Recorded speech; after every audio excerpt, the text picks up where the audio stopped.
G'day Raiders fans, Bourkeys, and welcome to the big preview round 7 game against the Eels. Looking forward to this one very much. They say a week's a long time in football. Thankfully, we're back here again already after last week's bit of a train wreck against Manly. Sorry about the mic. But no, what are we, 2.5 hours away from kickoff, guys? So yeah, really, I think we'll have a different side tonight, a real different side. I don't think we would have changed a lot through the week. We would have done some fine-tuning, particularly with the right edge and defensive decisions and a few other things. But a lot of it came down to enthusiasm, attitude, and just little things which you don't train. They're inbuilt inside your human DNA. But look, let's get to the Eels, I beg your pardon. So starting off number one, what I'm confident about with the Eels tonight, I think they're going to have a Roosters letdown.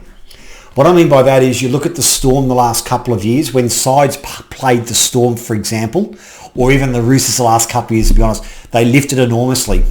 And that is that's very taxing on your body and your mental capabilities after the game. I'd love to see the stats from when Melbourne were winning comps and the Roosters the last couple of years as well, how teams fared the week after playing those two sides if they had a letdown. Mentally, it's very hard to stay up for consistently good sides, and they're playing the Raiders tonight. So I just think the Eels are going to be off, which is great for us, purely because of that Roosters letdown mentality of having such a massive build-up to play the Premiers. The game's over, and you've got to try and regather yourself, reinvigorate yourself, and mentally get yourself prepared in 7 days. So I think the letdown issue may be on play tonight. I'm hopeful it is, but I'm pretty sure that's what you'll find with the Eels. They're going to be off a little bit, in my opinion. However, they still have some really potent attacking options around them. Reid Mahoney probably has this is the Eels hooker, probably has the best or close to the best long distance pass out of any of the hookers in the comp, including Hodjo. He's very good left to right, so either side he throws a bullet-like pass and not loopy. So the ball gets to the intended person quicker than a loopy pass. What he does do very well, when Parramatta get a bit of a roll on, he throws a 25-30 metre to Moses on the right or Brown on the left. So they're very good.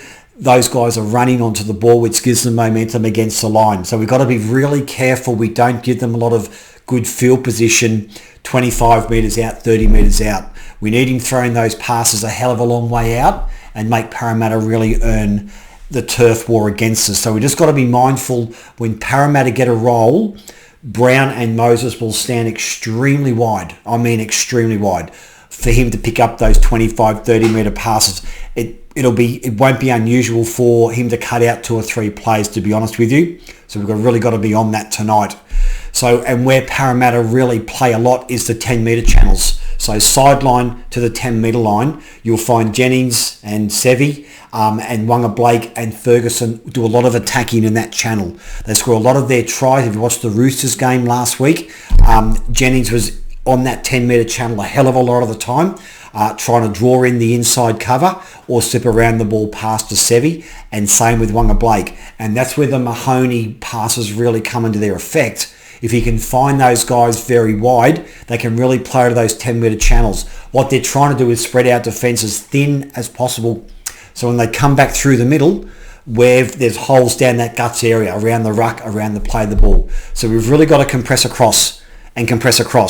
And let our guy know, if you're following a guy that way, that you let him know you're a metre or two behind him, and vice versa. We can't slack off, because that's where they really try to catch sides out, is those long spreads, 10 metre channels, then back through the middle. Number 4, I've gone for Junior Paulo. He's playing a different type of game this year, a hell of a lot of offloads in his game. He's not playing through the ruck. He's playing ruck edge. So imagine I'm in the ruck area. He's not going straight through the guts here. He's going to the left a fair bit or the right a fair bit. So looking at someone between like a Hudson Young tonight and a Papali, making our ruck area move across and our edge defenders to move in and getting an offload. His offloads this year would be fairly high, particularly against the Roosters last week. He had a lot of offloads. So we've got to try and contain that second phase play which allows Mahoney, Moses and Brown to really work their magic with those quick play the balls, long balls and so on. So Paulo's a real danger man in their forward pack. He's their major offloader with the ball. So we've really got to be onto him quickly and make sure we wrap up that ball nice and tight. Okay, let's come to us. Number 5, I've gone boring and no frills. So tonight I think it's just going to be a grind. We're in a bit of a dull patch with our attack. So the easiest way to get over that is just play boring, probably 8-10 man rugby league, where it's the 6 forwards, the halves, and maybe, a few other guys, maybe a centre here and there or a winger. But we've really got to be a boring type of side tonight. 5th tackle, kick to the corner, grind into the corners, just to get our momentum back a little bit. So boring, no frills football. Fine touch, get the scrum. Parramatta will want an upbeat game, I'm thinking.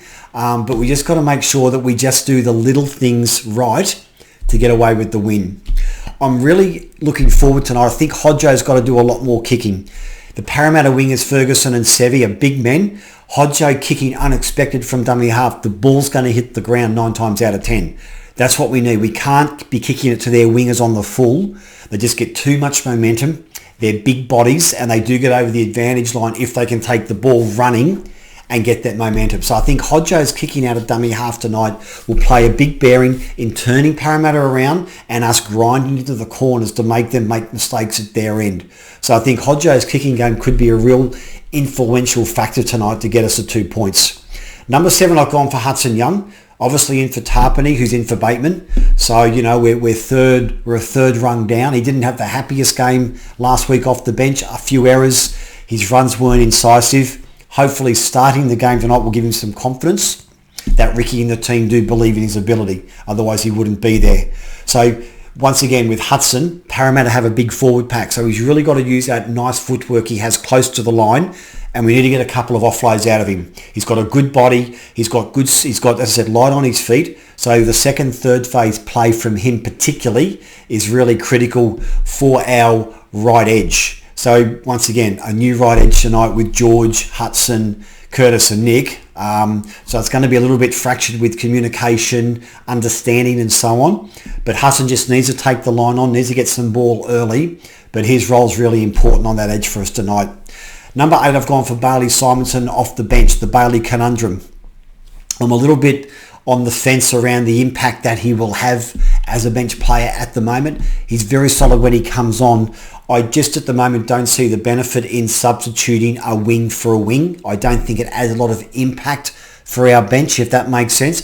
Yes, he can get into a few runs from dummy half without a doubt, but I'm just unsure how impactful a Bailey Simonson or for that place a Jordan Rapana would be coming off the bench right now.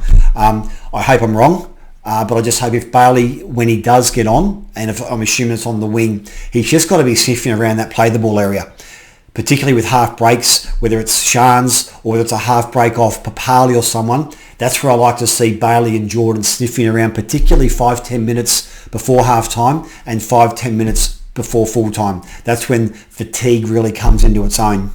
Number 9, I have gone the left edge.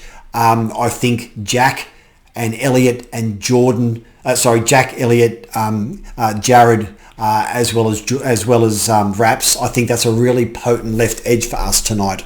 Wonga, Blake and Ferguson are a bit iffy in defence.